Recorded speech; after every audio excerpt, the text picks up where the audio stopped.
Hey there, today let's dive into the world of UX storytelling. So, what is it? Well, UX storytelling is like telling a story about users to create products they really enjoy. It helps everyone involved understand each other better and work towards the same goal. First, we need to set the stage. Who is our user?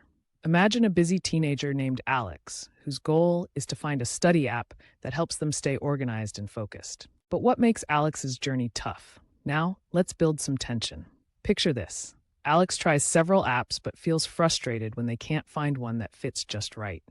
Their time is wasted and studying feels overwhelming. Can you relate to that feeling? Next, it's time to present some cool solutions. Here, we'll share fun wireframes and prototypes that show how a new app can keep Alex on track with ease.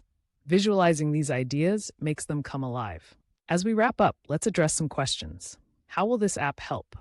It connects directly to Alex's needs by organizing tasks and offering helpful reminders, all backed by solid research. In conclusion, remember that UX storytelling is a powerful way to keep everyone aligned on the user's journey. Together, we create something truly amazing.